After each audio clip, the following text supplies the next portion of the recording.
There is a way for the Cincinnati Reds to leave the Bronx feeling upbeat. Luis Castillo is the best player available during this trade deadline, and his rumor mill is centered on one team and has an interesting prospect attached to the return. Plus, is it time?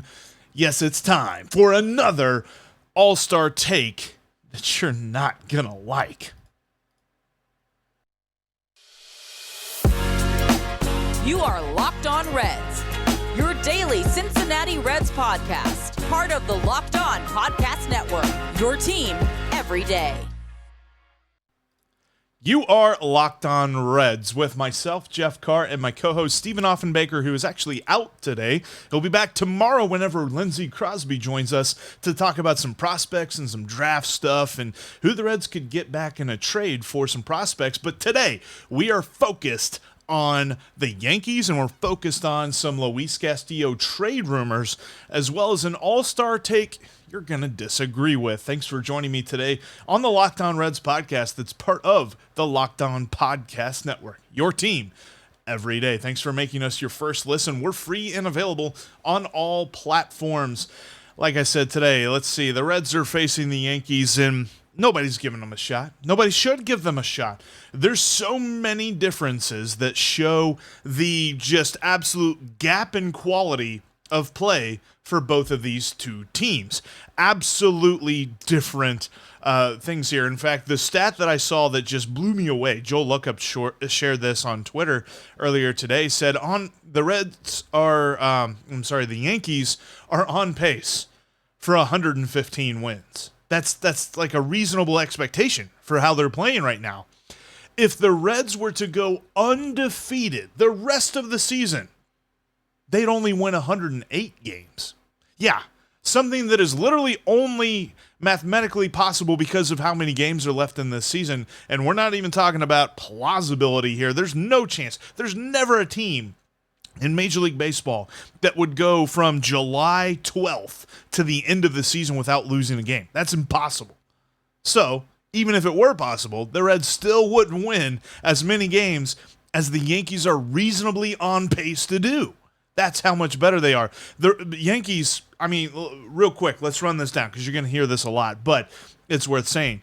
They're first in the major leagues in hitting. When you compile FanGraphs wins above replacement, they're number one. They're also well above the Reds when you're talking about weighted runs created plus at 119.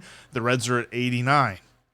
And one of the biggest reasons, there's two things. The Yankees are hitting bombs. They've always been the Bronx Bombers, but they're hitting bombs this year. 146 home runs, leads the major leagues. Aaron Judge, we're going to see a lot of him. He is on pace to insert himself into the Yankee pantheon of Maris and Mantle. We're talking 60 bombs possible for Aaron Judge. But even more than that, the entire Yankees lineup is patient. They lead the majors in walk rate. They're walking at just over 10% of the time. They are a patient bunch. Then, when you look at the pitching, you're saying, well, okay, they hit really well. What's their pitching like? They're second in Major League Baseball in pitching. Absolutely phenomenal on the mound as far as FanGraphs cumulative WAR is concerned. They also have the second lowest walk rate. So not only do they get on base via walk, better than any other lineup in baseball, they also give up the second least amount of walks, only 2.6 per nine. Compare that to the Reds, who are the second worst team at issuing free passes at 3.83 per nine. Not great in the base on balls department. Plus, when they get on the bases, they're moving. Tyler Stephenson's going to have his hands full this series because the Yankees have stolen the fifth most bases in Major League Baseball. So get ready to see some highlights. Get ready to see some dudes trying to take second, maybe even take third on Tyler Stephenson. Hopefully we'll see Ty Steve throw him out because dude's got an arm and dude can throw guys out. But the biggest question here is, what do the Reds have to do to compete? What does success look like for this Reds ball club against the Yankees? Because let's face it, nobody's giving them a chance. I don't even know that I'm giving them a chance. I think if the Reds took 2 out of 3 from the Yankees in this series, I think we'd have to schedule a party or something. Maybe, I don't know, go down to Fretboard or just have a get-together and be like, how about them Reds taking 3 out of 3 against the Rays and 2 out of 3 against the Yankees? Can we stop the season right then? We're not going to be able to because there's going to be a lot more games left, but I just don't see that happening. Can they take one game? Because the Yankees are right there when you look at statistics with the Dodgers. The Dodgers are competing with the Yankees in every category, whether you're talking about hitting, pitching, base running, blah, blah, blah, blah, blah. And the Dodgers absolutely waxed the Reds. We're thankfully done with the Dodgers, but here comes the American League version of the Dodgers, who might actually be better than them, the Yankees. So is this going to be a painful 3-game series, or are we going to see competitive baseball? Something the Reds really did not give us against the Dodgers. A lot of it had to do with the bullpen. As soon as the bullpen came into the ballgame, the Dodgers took over. Wherever the score was, if the Reds were ahead, if the game was tied, or if the Dodgers were up by a couple of runs, the Dodgers immediately got like 3 or 4 more runs. Is that going to happen again? Because if that's going to happen again, these are going to be tough to watch. These 3 games are going to be kind of embarrassing. So what does success look like? I'm not even saying they have to win one for this to be successful. Just be close. Be competitive. Let's look for some moral victories here in New York. And I know that sounds a little bit pessimistic, but when you're talking about the guy on the mound tonight, Graham Ashcraft, is going up against this Yankees lineup. Graham Ashcraft, who just started his major league career, is pitching in Yankee Stadium. Is pitching in front of a rabid crowd. We all know what Yankees fans are like. This is going to be a very hostile environment for a dude who's just trying to figure out Major League Baseball. And then you've got Mike Minor tomorrow night. He's faced him a couple of times, but it's not looked good this season. And you have La Piedra, assuming he's not traded, which we'll get into a little bit, pitching on Thursday. That's going to be a heck of a pitching matchup, too. I believe that's La Piedra against Nestor Cortez. You got Luis Castillo against Nasty Nestor. That's going to be fun to watch. But there's so much about this series that I'm concerned about because this feels like the Reds have some kind of confidence. I don't know what that looks like whenever you've got the records that the Reds have, but they've built up some sort of confidence over the last week. Is it all going to come crashing down in the most dramatic way possible when they're just flattened by a team that looks like they're destined to win the World Series this year in the New York Yankees? Or are they going to stand and fight? This is that point in the movie that the team sucks and then they're looking themselves in the mirror as they have to face the top of the league, and they go, what are we made of here? The Reds are professionals. What does that look like against a professional team that is so much better than the Reds are? I mean, the Reds are already 20 games back. If you're looking at, which there's not really a composite, standings for Major League Baseball, but just for kicks and giggles. They're already like 20 games back of the Yankees here on July 12th. That's ridiculous. What's that mean for this 3-game series? Are they just going to lay down? Because that's what I'm looking for. I'm not saying you got to win X amount of games. I'm not saying you got to score X amount of runs against this Yankees pitching staff. Let's just make this competitive, huh? Let's make this fun to watch. It's going to be tough to see, but you know what? Getting one win, just one win, will be like the biggest amount of success I can think of for this Reds ball club, but I just want to see it be competitive. And when it comes to competition, the Reds are looking for some trades this season to help them be competitive in a couple of years. The trade rumor mill is on fire right now, and Luis Castillo is in the center of it. I'm going to tell you about the latest team that's rumored to be interested in the Reds ace and the rumored player that the Reds are saying must be included. And spoiler alert, it's a guy that Jeff Snyder from Locked On Dodgers told us he does not want to see in the trade. But first, today's episode is brought to you by Built Bar. From the people who invented healthy and tasty comes the latest gift to your taste buds. You've probably tried the amazing coconut brownie chunk Built Bar. But guess what? Your friends at Built have given Coconut Brownie Chunk the Puffs treatment. That's right. Coconut Brownie Chunk Built Bar flavor you love in a deliciously chewy marshmallow covered in 100% real chocolate. It's like a fluffy cloud of coconut brownie goodness. I don't know about you, but coconut is one of my favorite flavors. So stop drooling and listen. They're good for you.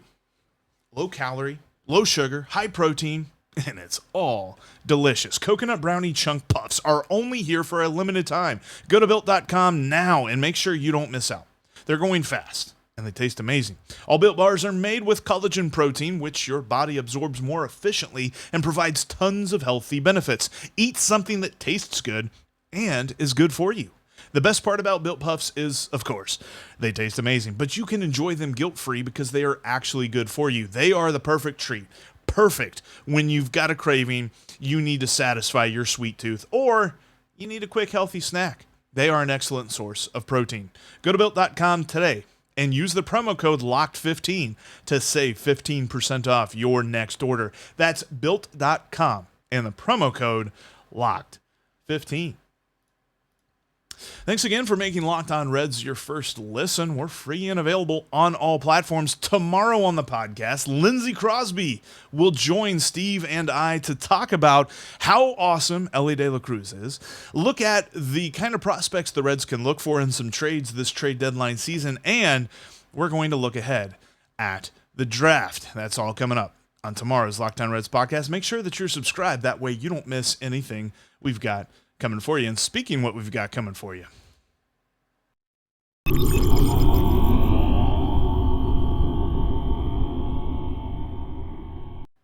La Piedra is in the trade rumor mill. He is currently, we talked about yesterday that Blue Jays were interested. Now it's the Dodgers. The Dodgers are all over this, and they have a need. They have a great need. In fact, when you're talking about where they stand in the National League against the Mets, how they stand up against the Padres, who have been pretty pesky this season and really stayed with them in the NL West race. But more than that, they've got to be looking at the Yankees and thinking, okay, if we win the National League, what does the World Series look like when we've got injury concerns out the wazoo on our starting rotation? Of course, Dustin May is still dealing with Tommy John surgery. He's not going to be back for a while. He might not even pitch this season for the Dodgers. Walker Buehler was just placed on the 60-day injured list as well, and Andrew Heaney is on the injured list too. So that's a big chunk of the rotation that they're missing, and you're talking about a great first-half performance from Clayton Kershaw, but as we say with Joey Votto all the time, Father Time is undefeated, and if you're going to expect Clayton Kershaw to continue to roll out there every fifth day and continue to roll out the performances that he has given, which have been phenomenal, I'm not taking away from that, but the fact that he has to continue to do that and then do that in the playoffs, you're going to want to give him some rest. So they need rotation help. Insert Luis Castillo. We talked about this on Locked On Sports Today for today's episode, that Luis Castillo is the best available player on the trade market. And that's not even bias, because he is the kind of arsenal that can transform a team from a playoff contender to a deep playoff run, maybe even a World Series team, just by having him in the rotation. Plus, the Dodgers have something that the Reds will covet, a deep prospect treasure trove with which to pull from. And for Luis Castillo's sake, the Dodgers have deep pockets, something they can give to him so far as a contract extension. So, Luis Castillo going to be a Dodger? Let's talk about this for a little bit, because there are some interesting offers out there that the Dodgers could put together. And what I find most intriguing about all of this is that the Reds understand what they have. Finally, right? This is something we've been worried about this trade deadline season. Does Nick Krall know how to put together a good trade package? Well, I have some sources that are telling me Bobby Miller, the Dodgers' top trade prospect, and many believe can be a future ace, is rumored to be the starting point for the Reds negotiations. They said, all right, you want Luis Castillo? Let's talk about Bobby Miller first. And that is a guy that Jeff Snyder told us a couple of weeks ago he doesn't want to see in any trade negotiations whatsoever, because he believes he's going to be that valuable for the Dodgers in the future. So I like this. This is good stuff. If the Reds are beginning with the guys that everybody is kind of, I don't know that I want to trade them, that is where they need to start with Luis Castillo, because we're talking about one of the best, not just this year, but in past years, one of the best available players on the trade market. When he is healthy, La Piedra is a Cy Young candidate. We talked about this ad nauseum. You guys know. But when it comes to a playoff run, I've always wanted to see him in a scenario where the Reds were in a 7-game series, because I think he can pitch well on 3 days rest. I think he has the kind of repeatable mechanics and the kind of stuff that are going to just absolutely give opposing lineups fits in the playoffs. This is the kind of guy that can change the fortunes of any team, especially if you're talking about the LA Dodgers. Now, they can really put together an interesting package, and I saw a video on Twitter from our friend Nick Kirby over at Late Night Reds talking about how it could be Andy Pages, the third baseman guy that everybody's looking for, and now I've completely blanked on his name, Miguel Vargas, and David Price. Now, part of this would also be the Reds would trade Brandon Drury, and they would trade Mike Moustakas while also paying the rest of Moustakas' contract. The whole idea is just to get him off the roster, and the Dodgers would then turn around and designate him for assignment immediately. But with all of that, that's kind of interesting to me, because you're taking on David Price, who's actually pitched pretty well this season, but that would be a contract off the books for the Dodgers. The interesting part there is, what are the Reds really going to pay?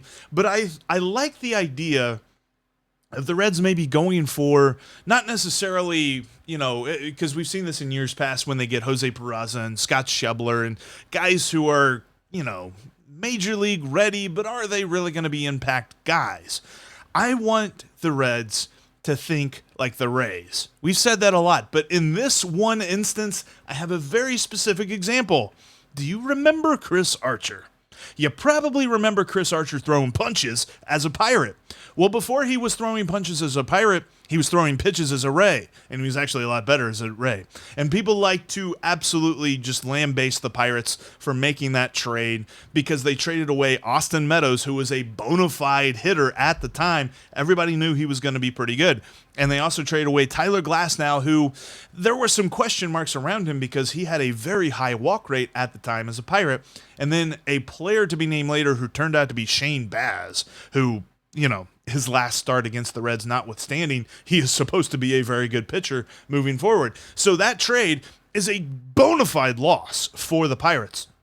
I'm not going to poo-poo them, though, because I know there's lots of other people that do. I like it when teams go for it at the deadline. It just didn't work out for them in this case. But I want the Reds to get this kind of return. I want the Reds to have, because this was also something that immediately people said, ooh, I think the Pirates kind of made a rough deal here, and I think the Rays won this deal by trading away Chris Archer. I want the Reds to win the deal immediately and in the future. I want the Reds to get back a kind of haul that everybody goes, oh my gosh, that is exactly what the Reds needed, and let's sure hope the Dodgers or whoever gets Luis Castillo win the pennant this year, because the future might hurt a little bit. I want this to be a huge trade for the Reds' future, and I think Nick Krall understands that, which we had some questions about. Not going to lie. I was looking at this and I'm saying, does Nick Krall understand the opportunity that he has in front of him? And I think that he does, because when you're starting the conversation with Bobby Miller, who I will talk about a little bit more tomorrow with Lindsey Crosby, he can give us an in-depth kind of look at what Bobby Miller could bring to the Reds. But like I said, this is a guy that Jeff Snyder from Locked On Dodgers said, don't want to trade him. Don't want to give him up. And when we even said Andy Pages, he was like, okay, maybe him and, somebody in the middle. No. Want 2 top prospects at least, or a top prospect, a middle prospect, and a major league dude for Luis Castillo, because Luis Castillo is the best dude on the market. And I forgot to mention this, the market's thin, baby. The market is thin, because Frankie Montas is the only other guy that I would look at and say, he's available and he's probably on Castillo's level.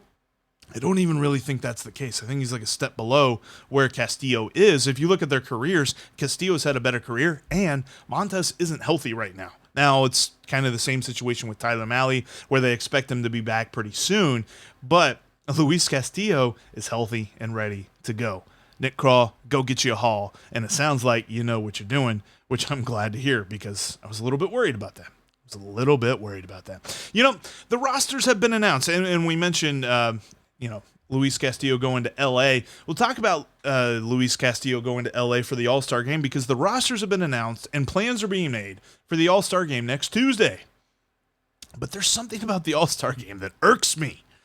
I'm going to tell you what that is coming up next. But first, shout out to Rock Auto for sponsoring today's podcast. Rock Auto has all of the parts that your car will ever need, and they're going to make it easy on you. Next time you need a car part, make sure you get it from rockauto.com because they're going to deliver it right to your door after you purchase it. Plus, they've got reliably low prices. Why spend the upcharge that you're going to get at the brick and mortar store down the road? They're going to charge you up to 30, 50, maybe even 100% more for the same part you can get at rockauto.com. Whether you have a brand new Honda Accord, yeah, little humble brag there, or you have like a 1960s Skyline or something like that, check it out. They've got parts for you at rockauto.com.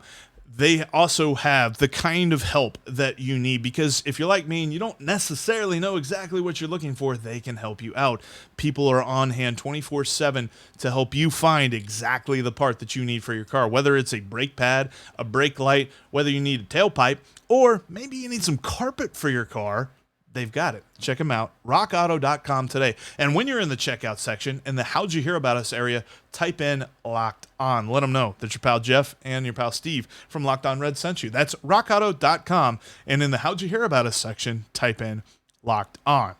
rockauto.com has all of the parts that your car will ever need at reliably low prices.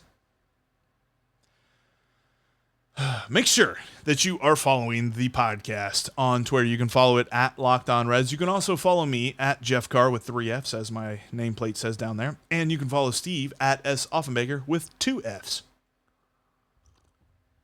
Excuse me, I had to take a sip of coffee there. Also, new announcement here. I've created a Discord server for Locked On Reds. You can get on Discord and look up Locked On Reds Group Therapy. I've also got the link in the description down below for you to join it.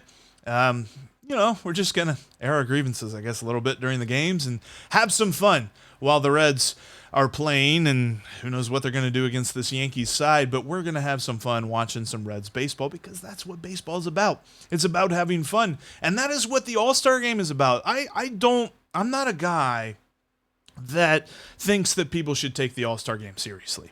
I understand that it's an entertainment event. It is something that, and I'm not even sure, I'm guessing that there's some sort of contract incentive for players, but it's not really something I think that's built in like NFL contracts have Pro Bowl incentives, NBA contracts have All-Star Game incentives and things like that. I think that baseball contracts focus more on guarantees and have more when it comes to playoffs and World Series and things like that. So there's a lot of just, this is good old-fashioned fun on a Tuesday night sort of thing with the All-Star Game. So when I look at this, I want to see the best players from the first half of that season. I understand that there's going to be some dudes in there that you look at and you're like, he was an all-star? There's a lot of different cases that are like that. But I want their performance to be rewarded. And I'm not even necessarily talking about the idea that Albert Pujols and Miguel Cabrera are making this year's roster based on their career as a whole, not necessarily what they're doing right now. I'm fine with that. That's okay. I mean, Albert Pujols is done after this season. He's announced that this is his final year. Miguel Cabrera, I haven't seen, maybe he has said that, I'm not sure, but he is likely done after this season as well. The thing that gets me is that we've turned professional sports into consolation prizes a little bit here. Why does every team get a representative? And I'm saying this as a team that shouldn't have a representative. I love Luis Castillo. He is one of the most talented pitchers in baseball. I've said this, he's a great trade chip, but he was hurt for all of April. You're telling me a guy that's only played 2 months deserves an all-star nod? You're telling me that, yes, he's had a nice little stretch of games here, but there wasn't another pitcher that deserved it? There wasn't another position player that could have made it. And in fact, we've said before, I would have loved to see Brandon Drury make the All-Star game. I think that he is all right. But I think we also made that argument in the guise of, all right, we know that the Reds are getting a representative. We know that they get to have a player play in this game, or at least be on the roster. I don't understand that. Why are we rewarding bad teams in this case? In fact, I heard this take as well from our friend over at Locked On Tigers, Scott Bentley. He was talking about how Gregory Soto, their closer, made the All-Star game, and it was announced on the same day that he blew a save. It's like, that's kind of irony right there, I think. I don't know why we have to give consolation prizes to professional athletes. This is a case where if a guy deserves it, he should go. If he's had an amazing year and his team sucks, I get that, and he gets voted in, that's when he should go. It's not a case where I'm looking at because the best dude in any of the voting positions for the Reds, I think was Tyler Stevenson. I think he was 5th at catcher, which means he was nowhere near the finalists position. And you can't vote for pitchers, and I understand that. But I don't understand the need to include one player from every team. Yes, this falls in line with, well, it's just for fun, it's just an exhibition and things like that. But I also think that I want to see the best players out there, doing their best work. Luis Castillo is talented. But the only reason he made the team is because the Reds didn't have a representative. I'm happy for him. I'm happy that he made it there. I don't understand why we have to give a representative for each and every team. That's just my take of the day. I'd love to hear your response to that. If you want to drop in the comments or hit us up on Twitter, like I said, at Locked On Reds or at Jeff Carr with 3 Fs. But I just don't get it. I don't understand why every team deserves an all-star, because the Reds have not played like all-stars this year. So why on earth do we get to have a guy in LA? I think that should be a pain point for a team in the year. They're like, we were so bad and our roster was so poorly put together that we could not have an all-star this year. But no, everybody gets an all-star, and I don't agree with that. I don't. Although I am looking forward to the Home Run Derby and the All-Star Game. It's just not something that I think every team deserves a rep. Anyway, real quick before we end, I saw this, that the Louisville Bats pitching coach has left and gone to USC, and now the Louisville Bats pitching coach will be Elmer DeSenz. I was just looking for a point to drop Elmer DeSenz's name in there. Go look up. If you don't know who Elmer DeSenz is, 2000, 2001, and 2002, when he pitched for the Reds, especially 2001 and 2002, he was pretty good. He was a pretty good pitcher for the Redlegs. In fact, if you had money on this, you'd lose money, because Elmer DeSenz had 2 4-win seasons when you're talking about wins above replacement. And I think that was Baseball Reference calculation. I didn't look up Fangraphs. But according to Baseball Reference, he had 2 4-win seasons. Tyler Mahle has only had 1 4 or more. It was last year when he had 5.1, according to Baseball Reference. So yeah, Elmer DeSenz was a pretty good pitcher for a couple of years for the Reds whenever they weren't necessarily that good as a team. But happy to see that he's getting a nice position there as pitching coach of the Louisville Bats. And that's going to be the way that we end today's podcast. Thank you so much for watching and for listening to today's Locked On Reds podcast. Coming up tomorrow, we are going to talk the future. We're going to talk about Elly De La Cruz and his awesomeness. We're going to talk about what the Reds do in the draft and some prospects that they can look forward to in trades with Lindsey Crosby. And speaking of Lindsey Crosby, now that you've made Locked On Reds your first listen, go make Locked On MLB Prospects your second listen, because he's getting you ready for the draft all across the board, previewing it in every single way and looking at who's next in baseball. Now, that's Locked On MLB Prospects, just like Locked On Reds, free and available on all platforms. Thank you so much again, and I will talk to each and every one of you tomorrow, because we are Locked On Reds every single day.